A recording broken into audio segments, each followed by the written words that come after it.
really want to know, then come on, let's go. Take a stroll down those...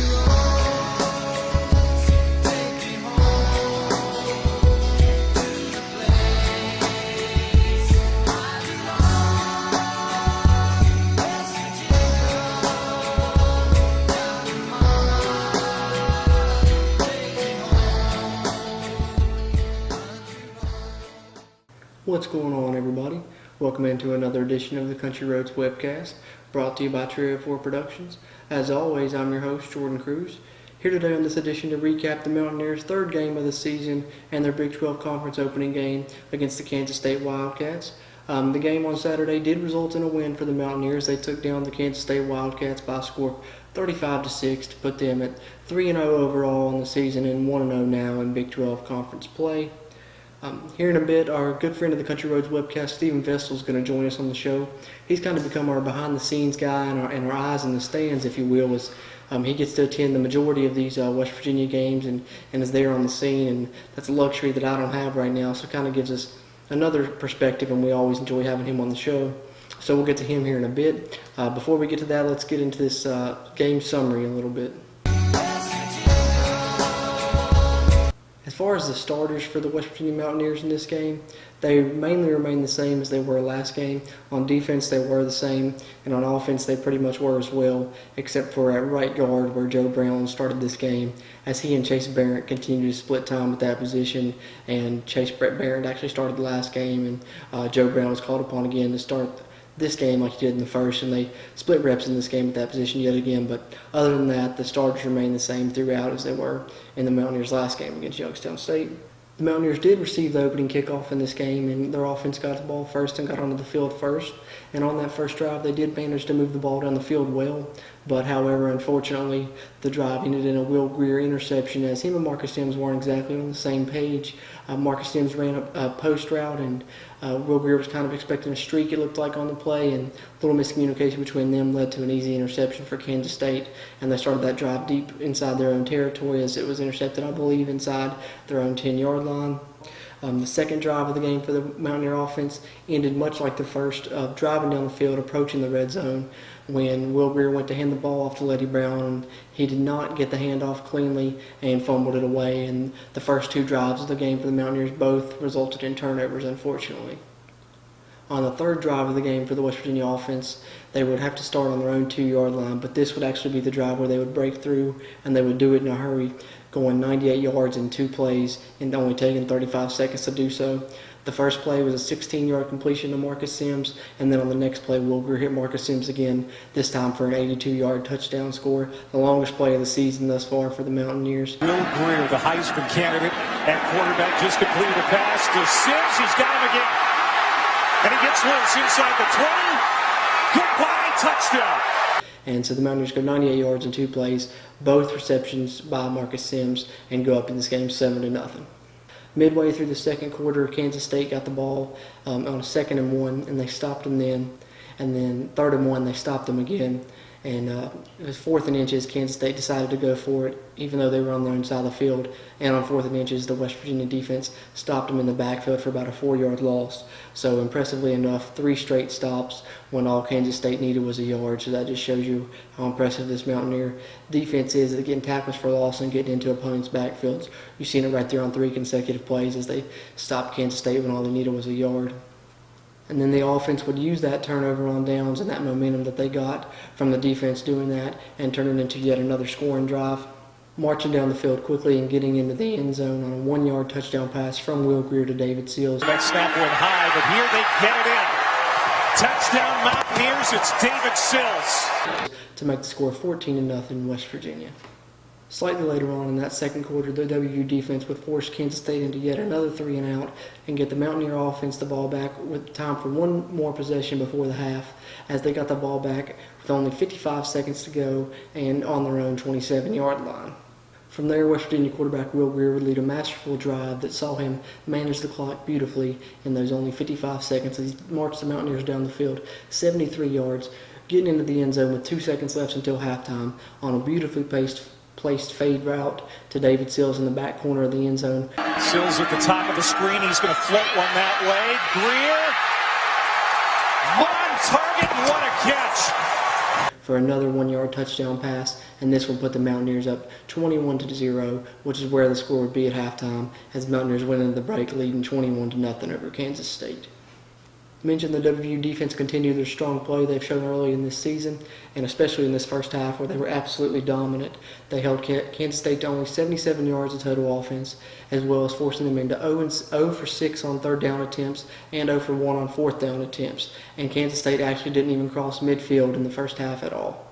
Getting into the second half now, to start the third quarter, Kansas State would finally be able to march down the field a little bit, even though the West Virginia defense did stand up and force them into a field goal attempt, which they would connect to make the score 21-3 West Virginia lead early in the third quarter.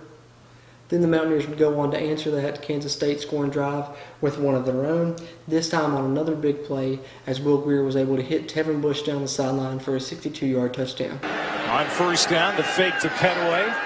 Greer unloading, has a man. Tevin Bush, caught, touchdown. The touchdown was the first in the Mountaineer career of Tevin Bush, and that put the Mountaineers up 28-3 here in the third quarter. On the ensuing Kansas State drive following that long touchdown, David Long would get into the backfield and force a fumble on the Kansas State running back on their first play of that drive and get the ball back to the Mountaineers right away, already in the Kansas State red zone. And that would lead to David Sills catching his third touchdown pass of the game from 1 yard out. Greer, Sills, his third touchdown catch of the day. And this one stretched the Mountaineer lead out to 35-3 here in this third quarter. Near the end of that third quarter, Will Greer would uncharacteristically misread the Kansas State coverage and throw his second interception of the game, unfortunately. And then Kansas State would use that to get into field goal range and kick another field goal, making the score 35-6. And that's where the score would end up, as in the fourth quarter, both teams ran a lot and milked the clock and got a lot of their reserves and backups some action, and the Mountaineers would go on to win this game 35-6 to move to 3-0 overall and 1-0 in Big 12 play. So that's just kind of a brief summary of this game and how it went for West Virginia, ending in a win. And now I'm going to take some time and get our good friend of the Country Roads Webcast, Stephen Vestal, on the line. And me and him are going to give our thoughts on this game and our opinions of what we liked, what we didn't like, and just kind of go into a little bit more detail about this game and what's to come for West Virginia as well. Stay tuned to the Country Roads Webcast.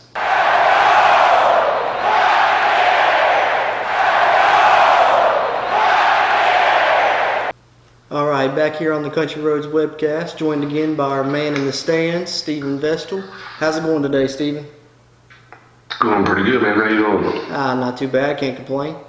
So you was at the game Saturday. What was the atmosphere like there? It was absolutely electric. It's probably one of the louder games I've been to in recent years. I think we've been doing better getting attendance in the stands, especially from students in the past couple years during Big 12 games, especially during the Kansas State game. It seems like, I remember 2 years back in Morgantown, it was pretty loud when we played them back then.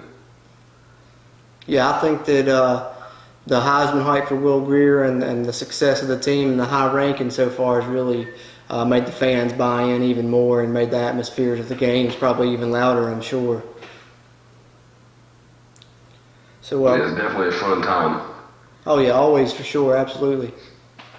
So what was your takeaways being there at the game? Anything that you took away just from being there that you saw?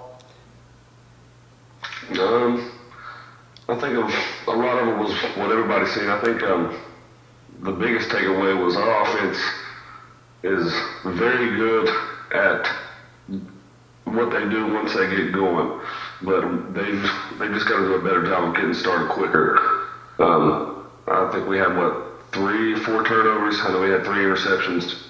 Only 2 of them was Greer, but I think if we get our offense to start a little bit quicker, we're going to be very, very dangerous. I mean, we already are dangerous, but yeah, that's the thing.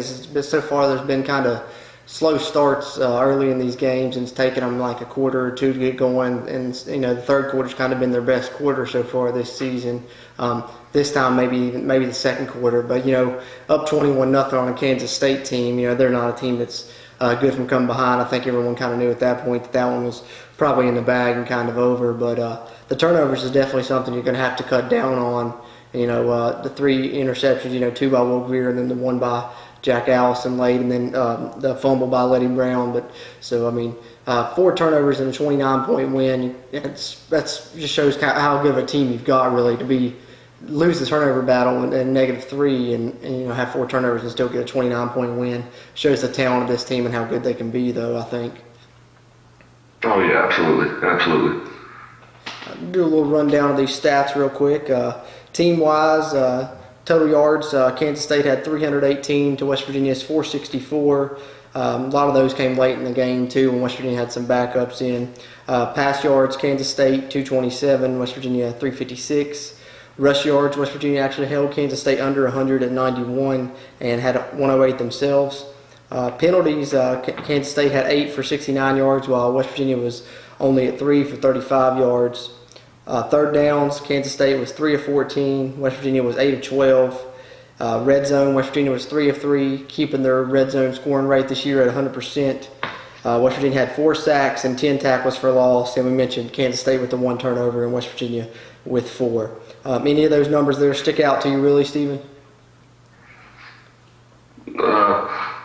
The tackles for loss, they kind of stick out to me a little bit.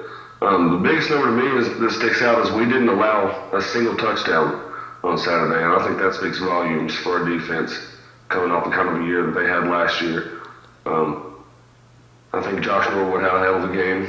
I know I harped on him a little bit last week, but I think he came out to play. Yeah. He seemed like he was all over the field. Yeah, he looks really good, and he's always all over the field stuff, and I think his coverage is getting better as well. And I thought that Keith Washington at corner came in and made some plays. They sent him on that corner blitz, and he had that tackle for a loss, and he looks really fast. I think that as a whole, the defense, they've right on their average. They're averaging about 10.5 tackles for a loss. They had 10 in this game. They're 3rd in the country in tackles for a loss right now, and I think that it's because this defense is so fast. It's one of the faster defenses that we've seen in a long time at West Virginia, I think. Yeah, it's definitely refreshing to see. I think it's one of the better defenses that I've seen probably since 2007. I think that defense we had back then was pretty stout. I think this defense is more and more every week, looking better and better. I think they show a lot of signs of greatness if they can stay healthy. I know that the linebackers look pretty thin, but everybody that steps in, it's kind of like the next man up mentality is the way it seems so far. Absolutely, and the penalties kind of stuck out to me because against Youngstown State, that was an area that kind of had some concern. West Virginia had 12 penalties, and against Kansas State, it's a team that's usually disciplined. You don't want to have a lot of mistakes, and West Virginia only had 3 penalties in that game, and actually 5, which was 5 less penalties than Kansas State, which may not be your typical Kansas State team, but that's still good, is to limit your mistakes against Kansas State, and I think West Virginia did a good job of that, and if they can keep their mistakes low going forward and cut down on the turnovers more, they can be really unstoppable. Yeah, I think a lot of people are kind of underestimating this win a little bit.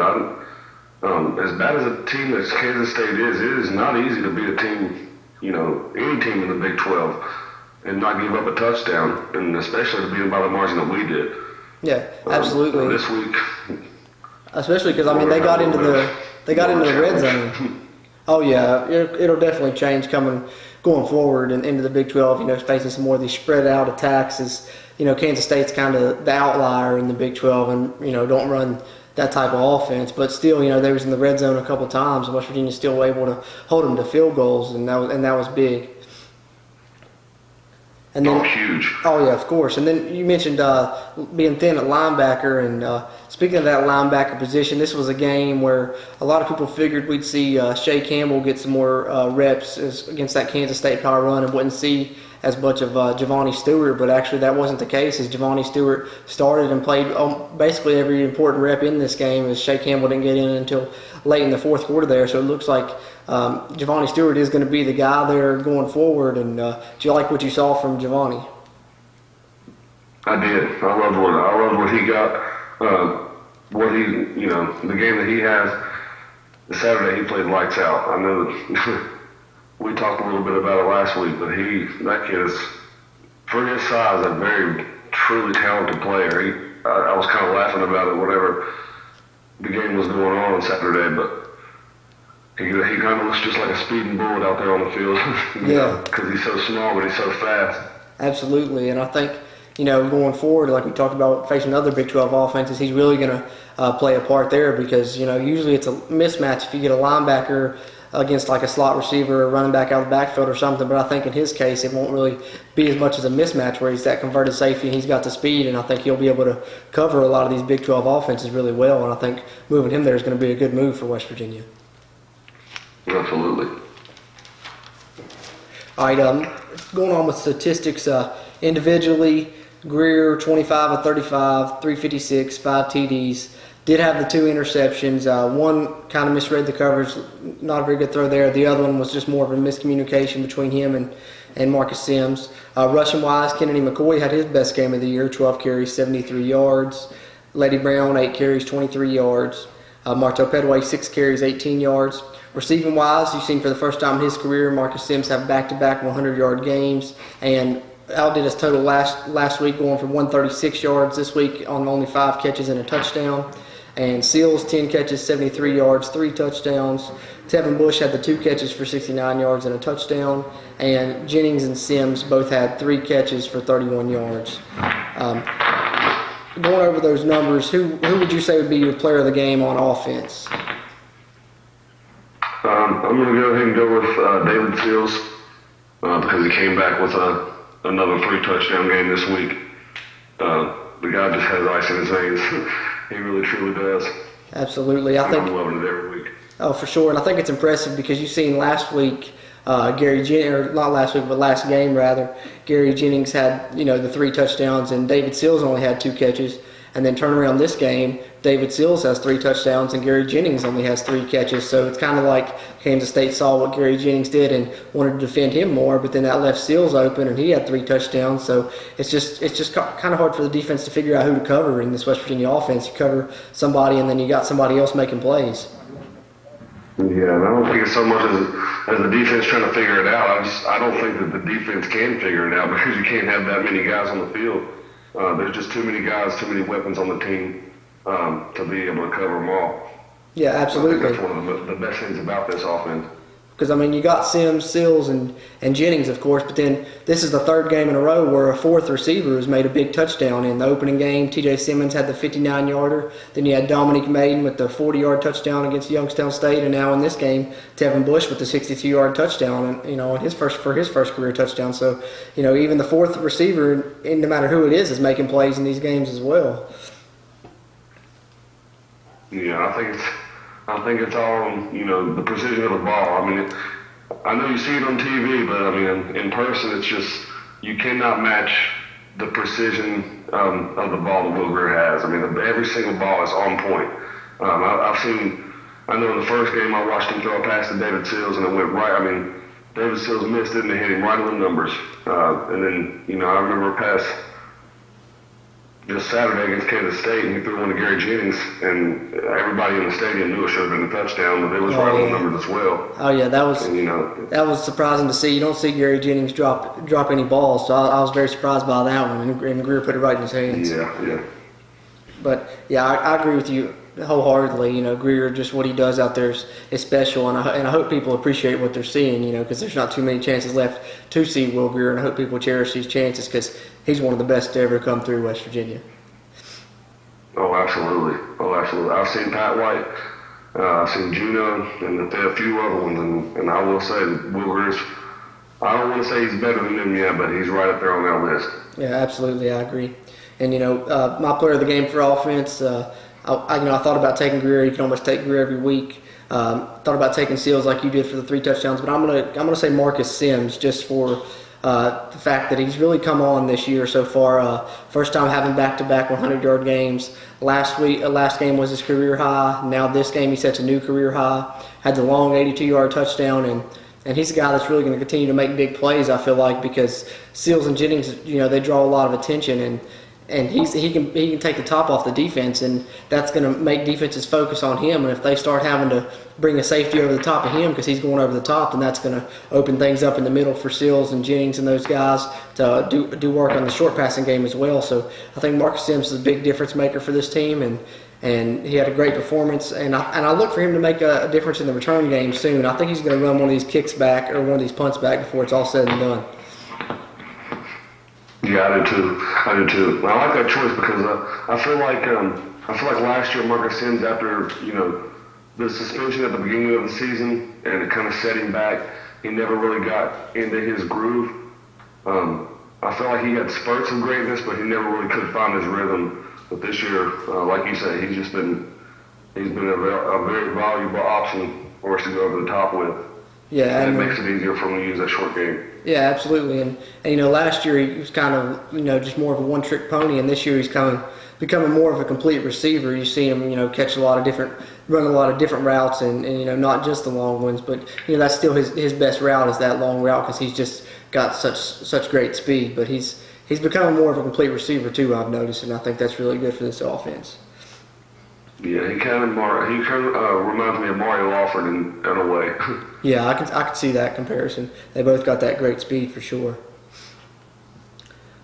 Let's defensively, looking at some stats for the defense. Toyus Avery, 8 tackles and 1 tackle for loss.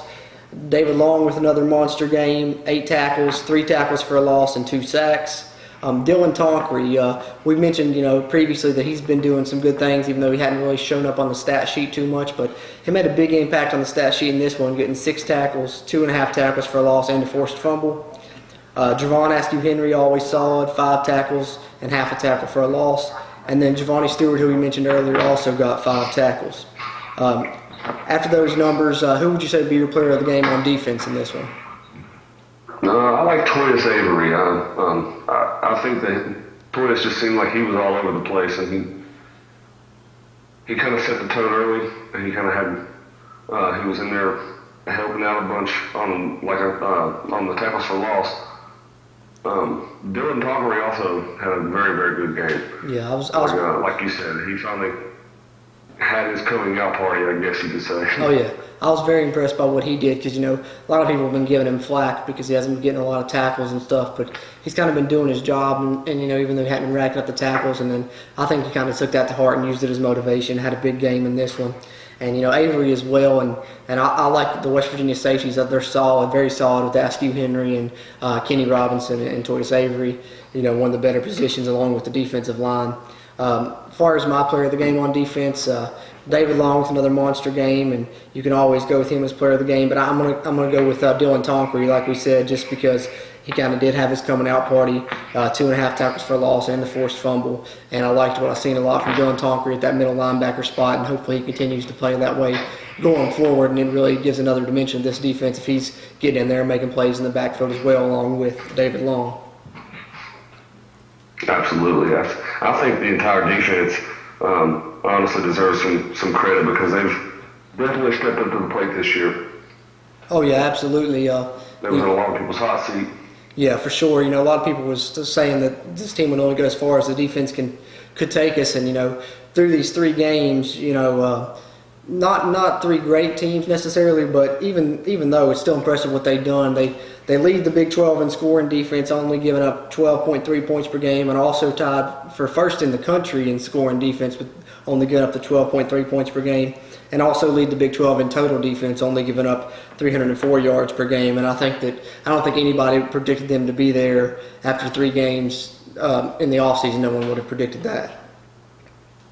No, I didn't predict that. No, absolutely. I thought that they would be improved, but that's really impressive. Even for me, who thought they'd be improved, I definitely would never predicted that to be tied first in the country in scoring defense. Of course, that's probably going to change here in the coming weeks, but that's still impressive right there. Yeah, I think that change big time. Honestly, this weekend, I know I said last week that Texas Tech didn't really impress me that much, but this weekend they kind of came out to play against Oklahoma State. That's going to be a pretty tough game down in Lubbock. Yeah, I agree. It's we've been up and down on Texas Tech here, and before the season, I'd heard that the defense was going to be improved, and I thought that they may have a pretty good season. And then after that first game against Ole Miss, I was like, well, maybe not. But then they've really picked it up these past 3 games and are sitting at 3-1 and ranked now, and so they've kind of changed my tune on them as well, and I think they got a chance to be a pretty good team possibly. That being said, looking ahead to that game, of course, we'll have our preview show here on the Country Roads Webcast later this week. But just wanted to get your thoughts on that game and what you think about it. I'm a little bit nervous about it.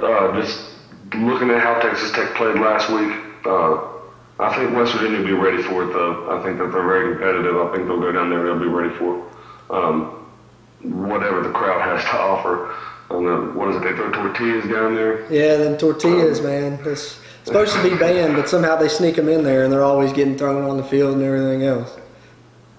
Yeah, so, I think it'll be a fun time. I think Will Greer and company will be looking forward to the challenge, trying to get away from home.